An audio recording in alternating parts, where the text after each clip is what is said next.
शाहमीर जब भी घर आते मेरे लिए कोई न कोई चीज़ ज़रूर लाते। आज भी मैं इसी इंतज़ार में खड़ी थी कि वो घर आएंगे और मेरे लिए कोई खूबसूरत सा तोहफा लाएंगे। मुझे उनके आने का बेचैनी से इंतज़ार था, मगर थोड़ी देर के बाद जब वो घर दाखिल हुए तो उनके पास एक काले रंग का थैला था और उसमें ऐसा महसूस हो रहा था जैसे कोई बड़ी सी टोकरी रखी हो। मैं बेताबी से आगे बढ़ी तो हाथ उठाकर मना कर दिया। रुक जाओ, ऐसा ना हो कि बाद में पछताओ। वो मायने खेज अंदाज में बोले, क्या मतलब? आज आप मेरे लिए कुछ नहीं लाए? लाया हूँ, अंदर आओ, लेकिन जरा एहतियात से देखना। शाहमीर ने मुझे होशियार रहने का कहा। मैं अंदर आई तो इन्होंने टोकरी को आराम से थैले से बाहर निकाला और उसका ढक्कन ऊपर उठाया। ये देखकर मेरी जान निकल गई कि वहाँ तो काला स्याह नाग था जो अपना वजूद लपेटे टोकरी में जैसे सो रहा था और हमारे आने से जाग गया। ये इंतहाई खतरनाक सांप था। ऐसे सांप आज तक मैंने सिर्फ टीवी वगैरह में देखे थे। इसका सर चम्मच के जैसा था और ये आंखें झपकाए बिना इंसान को देखता। तुम्हारे खौफ की रूह लरस जाती। शाहमीर, ये क्या मजाक है? आप एक खतरनाक जानवर को घर क्यों लाए हैं? इसे अभी और इसी वक्त वापस ले जाएं, वरना मैं यहाँ नहीं रहूंगी। नहीं, ये सांप हमारे साथ ही रहेगा, मेरे शौहर ने कहा। हमारे साथ क्या, बल्कि इसी कमरे में रहेगा। मैं किसी कीमत पर भी इसे बाहर नहीं छोड़ सकता। मेरे लिए ये बहुत खास है। इसकी वजह मैं तुम्हें बाद में बताऊंगा, मगर फिलहाल तुम्हें ज़रूरी बातें बता दूं कि इसका ढक्कन खोलकर पीछे मत भाग जाना। गलती से अगर कुछ हो भी जाए तो मुझे बुला लेना। शौहर की बात सुनकर मुझे तो खौफ आने लगा। मैं चुप होकर बैठ गई। मेरे मिन्नतें करने के बावजूद भी इन्होंने सांप को घर से तो दूर कमरे से भी बाहर नहीं निकाला। मेरी जान पर बन आई थी। मैंने सोचा अम्मी अबू को फ़ोन करके बताऊं कि शाहमीर घर में एक खतरनाक सांप ले आए हैं। तभी मैं फ़ोन लेकर छत की तरफ गई तो देखा वहाँ शाहमीर पहले से मौजूद थे। मेरे हाथ में फ़ोन देखकर फ़ौरन झपट लिया। ये क्या कर रही हो? पागल तो नहीं हो गई? किसी को मत बताना कि मैं सांप लाया हूँ, बल्कि मैं खुद भी किसी को नहीं बताऊंगा। एक खास वजह है, कभी कभी कोई बात मान भी लिया करो। शाहमीर के रवैये से मैं बुझ कर रह गई। मैं क्या कर सकती थी सिवाय सब्र करने के। अभी हम बातें कर ही रहे थे कि नीचे गली में एक लड़का भागता हुआ हमारे घर की जानिब आया। वो हमारे घर का दरवाजा जोर जोर से बजा रहा था। शाहमीर ने उसे देखा तो भागते हुए नीचे गए। दरवाजा खोला तो लड़के ने न जाने क्या बात कही कि शाहमीर उसके पीछे पीछे घर से निकल गए। मैं छत से ही देख रही थी। शाहमीर गली के नुक्कड़ पर गए और किसी से फोन पर बात करने लगे। वो लड़ाई वाले अंदाज में बात कर रहे थे, जबकि मुझे कुछ और ही शक हो रहा था। थोड़ी देर के बाद वो घर वापस आए तो चेहरे से हवाइयाँ उड़ रही थीं। बहुत परेशान थे। आप किससे बात कर रहे थे? मैंने शक भरे अंदाज में पूछा। और फिर आपने अपने फ़ोन से कॉल क्यों नहीं की, जो आपको ये गली का लड़का फ़ोन देने आया था? इसलिए कि मेरा फ़ोन बंद है और तुम भी अपना फ़ोन बंद कर दो। मैं किसी से बात नहीं करना चाहता। ऑफिस वाले थे, इनको एक बार अपने पड़ोसियों का नंबर दिया था, बस इसी वजह से वहाँ कॉल करके पूछ रहे थे। कह रहे थे कि शाम को शिफ्ट है, तुम्हारी ज़रूरत है, इसलिए ऑफिस आ जाओ। जाओ मेरे लिए चाय बना कर लाओ। इन्होंने बात बदलने की कोशिश की। चाय बनाते हुए मैं सोच रही थी कि न जाने किसका फ़ोन आया था जो मेरा शौहर घर से इतनी दूर चला गया कि उनसे बहस करती। चाय लेकर गई तो शाहमीर ने 2 ब्रीफकेस तैयार कर रखे थे। ये क्या है शाहमीर? मैंने हैरत से पूछा। इन्होंने ज़रूरी कपड़े, साबुन, तेल वगैरह सभी एक बैग में डाल दिया था। ये हमारा सामान है, हम गाँव जा रहे हैं। क्या मतलब? इतनी जल्दी में गाँव जा रहे हैं? मुझे अपने माँ बाप से तो मिलने दिया होता। मैंने गुस्से से कहा। हमारे पास वक्त नहीं है, हमें अभी और इसी वक्त यहाँ से निकलना है, वरना देर हो गई तो कोई फायदा नहीं होगा। शाहमीर ने मुझे भी बाकी चीजें समेटने पर लगा दिया। बड़ी मुश्किल से मैंने किचन को समेटा। बाकी चीजें भी अपनी अपनी जगह पर रखने के बाद हमने घर को बंद किया और चाबियां लेकर निकल गए। मैंने देखा शाहमीर के हाथ में वो काला थैला नहीं था। शाहमीर, आप अपने नाग देवता को छोड़ आए घर में? मैंने हंसते हुए कहा। नहीं, ऐसी कोई बात नहीं, वो इसी बैग में है जो मेरे पास है। तुम जरा ध्यान रखना, इस बैग को किसी की ठोकर न लगे। शामिर की बात सुनकर मेरा तो सर चकरा गया। क्या मतलब शामिर, अब आप ये बैग मेरे पास रखवाएंगे? हाँ, तुम औरतों वाले डब्बे में बैठना, मैं ये बैग तुम्हारे पास ही रखूंगा। मर्दों वाले डब्बे में तो शोर शराबा और हंगामा होता है। शामिर की बात सुनकर मैं परेशान हो गई। मैं इस सांप वाले बैग को अपने पास कैसे रख सकती थी। खैर हम लोग रेलवे स्टेशन पर पहुंचे तो तकरीबन ट्रेन आने ही वाली थी। आधा घंटा रह गया था। हम लोगों को बैठा देखकर एक सिक्योरिटी ऑफिसर हमारे पास आया। ये क्या लगती है तुम्हारी? पुलिस वाले ने करख्त लहजे में कहा। हमारे पास निकाहनामा नहीं था, हमारी शादी भी नई नई हुई थी, इसीलिए मैंने झूठ बोल दिया। जी हम बहन भाई हैं, अपने अम्मी अब्बू के घर जा रहे हैं। वैसे भी हम शक्ल से एक जैसे ही लगते थे। बहन भाई हो तो अपना शिनाख्ती कार्ड दिखाओ। शामिर सर पीट कर रह गए। मैंने बैग से झट से अपना शिनाख्ती कार्ड निकाला और पुलिस वाले को दिखा दिया। शामिर से जब पुलिस वाले ने अपना शिनाख्ती कार्ड मांगा तो इन्होंने कह दिया कि हम मियाँ बीवी हैं, क्योंकि शिनाख्ती कार्डों पर हमारी वल्दियत अलग अलग थी। तब पुलिस वाला शक में पड़ गया, बोला तुम लोग चलो, तुम्हारी चेकिंग करनी है। ये सुनकर शामिर का खून सूख गया। इन्होंने पुलिस वाले की मिन्नतें की। तब वो कहने लगा कि निकाहनामा दिखाओ वरना हम तुमको नहीं जाने देंगे। शामिर बोले अगर मुझे थोड़ा वक्त दे दो तो मैं अपने घर से जाकर निकाहनामा ले आऊं, तब तुम लोगों की तसल्ली हो जाएगी। पुलिस वाला मान गया। शामिर मुझे स्टेशन पर छोड़कर खुद घर निकाहनामा लेने चले गए। वापस आए तो काफी देर हो चुकी थी। पुलिस वाले को निकाहनामा दिखाया और हम लोग जल्दी जल्दी ट्रेन में सवार हो गए। खुदा का शुक्र अदा किया कि ये मुसीबत तो टली। ट्रेन में खवातीन वाले डब्बे में मैं बैठी थी और वो बैग भी मेरे पास ही था।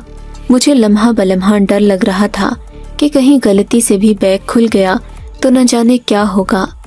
जिम्मेदारी तो मुझ पर आएगी ही, औरतें भी मुझे बद्दुआएं देंगी, क्योंकि यहाँ काफी औरतों की गोद में छोटे छोटे बच्चे थे। घंटों की थकावट और सफर के बाद जब हम लोग सरगोधा पहुंचे तो स्टेशन से बाहर निकलने पर मेरे शौहर ने किसी को फोन किया। थोड़ी देर में एक तांगे वाला आ गया।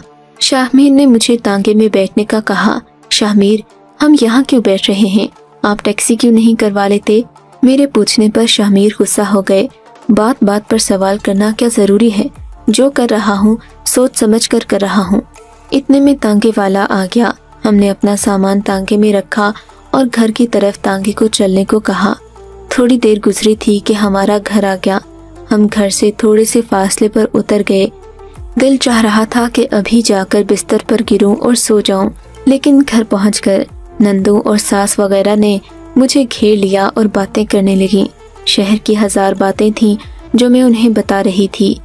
शामिर इशारों में मुझे कमरे में आने का कह रहे थे, मगर मैं औरतों में घिरी हुई थी। रात के तकरीबन 12 बजे मुझे अपने कमरे में जाने का मौका मिला।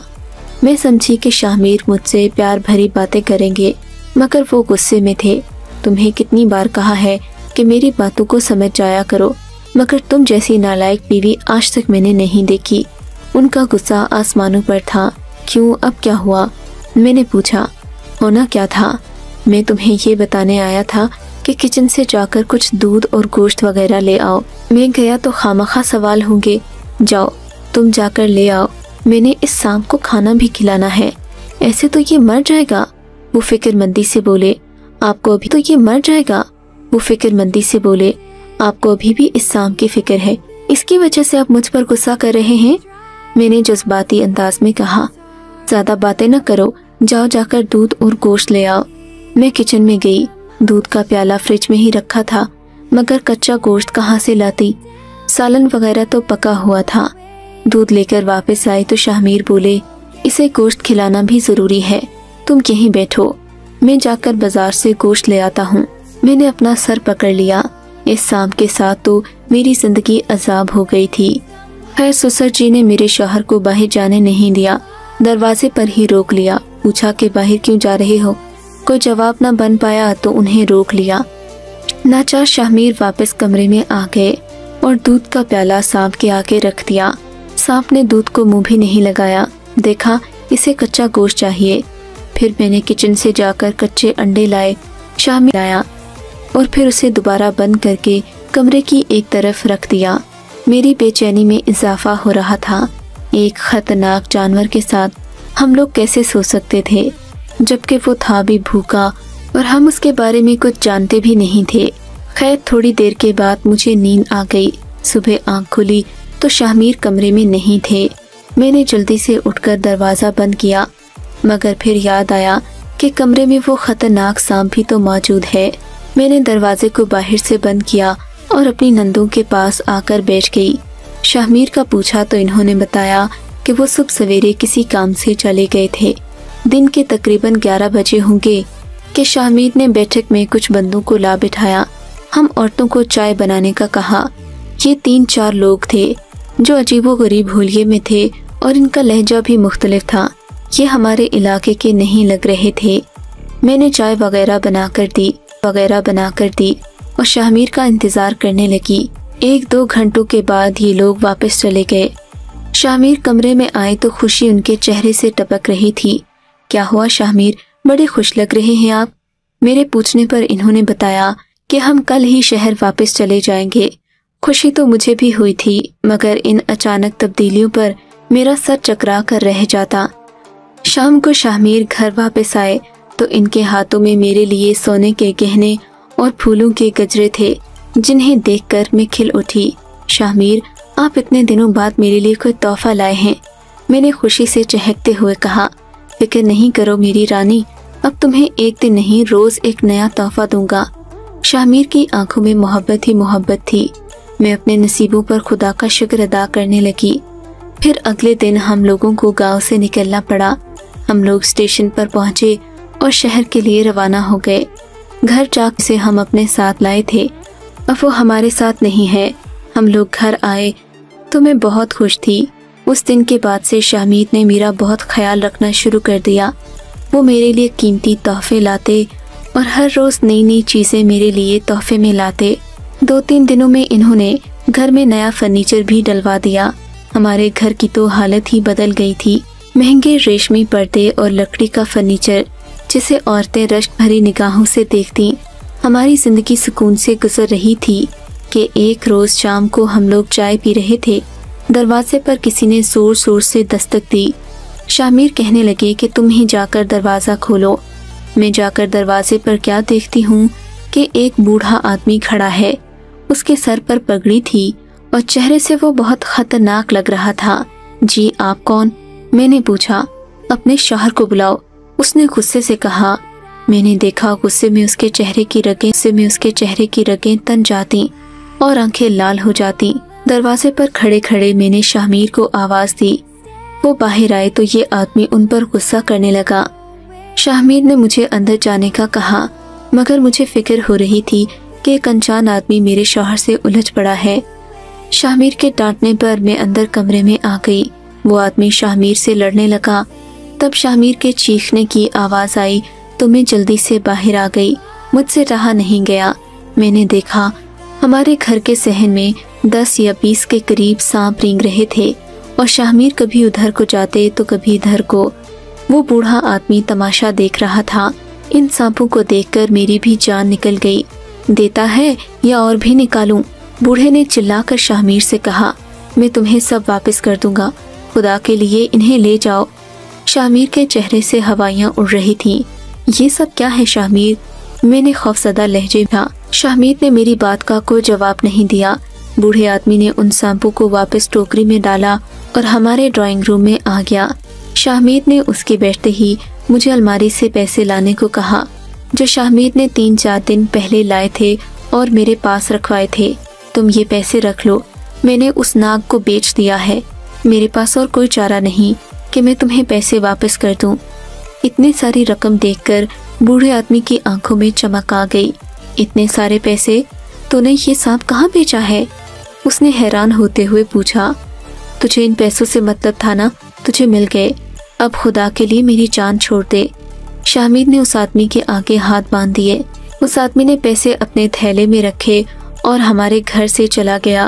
اس کے جانے کے بعد مجھے یقین نہ آیا کہ وہ سانپ بھی اپنے ساتھ لے گیا ہے۔ دل زور زور سے دھڑک رہا تھا۔ وہ سانپ دیکھ کر مجھ پر ابھی تک کپکپی طاری تھی۔ شامیر یہ آدمی کون تھا؟ آپ نے اسے پیسے کیوں دیے؟ میں نے پوچھا۔ میں تمہیں سب بتاتا ہوں، مگر تم پہلے مجھ سے وعدہ کرو کہ تم اپنے ماں باپ کو کچھ نہیں بتاؤ گی۔ میں آپ سے وعدہ کرتی ہوں شامیر، مجھے بتائیں۔ میری یقین دہانی پر شامیر بتانے لگے کہ ایک دن وہ آفس میں کام کر رہے تھے کہ انہیں دروازے کے باہر ایک بوڑھا آدمی نظر آیا جس کے ساتھ ایک خوبصورت لڑکی بھی تھی۔ لڑکی کو دیکھتے ہی شامیر کے ذہن میں ایک نیا خیال آیا، نہ جانے انہوں نے منٹوں میں ایک منصوبہ کیسے بنا لیا۔ شامیر کے مطابق وہ آدمی روزانہ ان کے آفس کے باہر آتا تھا۔ تب شامیر نے اس کی لڑکی سے دوستی گانٹھ لی اور یوں ان دونوں میں بات چیت رہنے لگی۔ شامیر کو پتا چلا کہ یہ آدمی اپنے علاقے کا جانا مانا سپیرا ہے اور یہ لڑکی اس کی بیٹی ہے۔ شامیر نے اس لڑکی کو اپنے جال میں پھنسا لیا۔ وہ اپنے باپ کے خلاف ہو گئی اور شامیر کو اپنا قیمتی سانپ دینے پر راضی ہو کر کا فائدہ اٹھایا۔ وہ سانپ لے کر کسی بڑی کمپنی کو بیچ دیا جو شاید کسی باہر کے ملک کی تھی اور ان سانپوں کی تلاش میں تھی۔ شامیر چونکہ ایسے مواقع جانتے تھے، اسی لیے ان کو سانپ کی اچھی قیمت مل گئی، مگر شامیر کو سانپ دینے کا قصہ لڑکی کے باپ کو پتہ چل گیا۔ پہلے تو وہ لڑکی سے پوچھتا رہا۔ لڑکی بھی شامیر کی پکی تھی، لیکن جب اس نے دیکھا کہ شامیر اسے چھوڑ کر چلا گیا ہے تو اس نے سب کچھ اپنے باپ کو سچ سچ بتا دیا۔ تب یہ آدمی ہمارے گھر کا پتہ ڈھونڈتا ڈھونڈتا یہاں آ گیا اور اس نے شامیر سے وہ رقم طلب کی۔ پہلے تو شامیر سے اس سانپ کا مطالبہ کیا، مگر سانپ تو شامیر بیچ چکے تھے، اسی لیے اس آدمی کو پیسے دے کر جان چھڑائی۔ شامیر کا یہ قصہ مجھے بڑا عجیب لگا اور کسی بات کا دکھ تو نہ تھا، البتہ اس بات کا روگ ہمیشہ میرے دل میں رہے گا کہ انہوں نے ایک لڑکی کو نہ صرف اپنے فائدے کے لیے استعمال کیا بلکہ میرے حق میں بھی خیانت کی۔ میرا کبھی بھی ان کو معاف کرنے کا دل نہیں چاہتا۔ ان گہنوں اور سونے کے زیورات کا کیا کروں جب شوہر